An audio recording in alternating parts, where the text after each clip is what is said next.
Now that we have focused on understanding of all of these things related to data interpretation, let's talk about putting these concepts into practice and building fluency.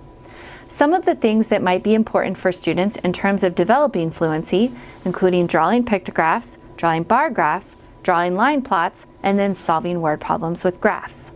Let's look at a few activities that can help students build fluency in these areas. So one activity you might consider is having students collect meaningful data. So students could develop their own surveys with questions with different answer choices. And then as students respond to that survey, then students could create their own graphs. Here, students created a bar graph from that data. Another thing you could ask students to do is make connections across other classes that they take in the day. For example, with literacy, students could graph the amount of time they spend reading or writing, or maybe vote for their favorite read aloud and graph the results. Maybe with measurement, students could measure things and graph the results. Maybe you could record heights and graph those results on a line plot. And maybe you could connect this to science. Go ahead and graph the weather and then go on a graph hunt with different science books. A lot of science books have a lot of graphs in them. Another thing you might consider is playing switch it, change it.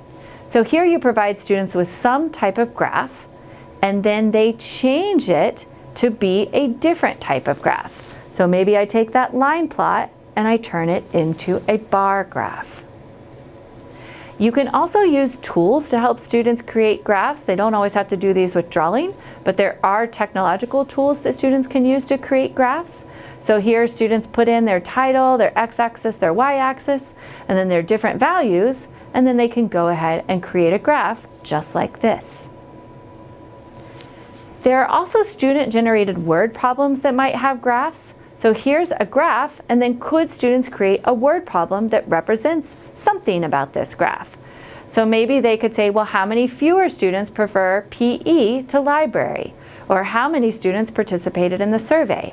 Or how many more students chose art than music than library? So there's a lot of different word problems that students can generate from this single graph. It would be cool to see how many word problems your students could come up with. And so that brings us to a pause where I would like you to consider what are the fluency activities you use to help your students build that fluency with data interpretation.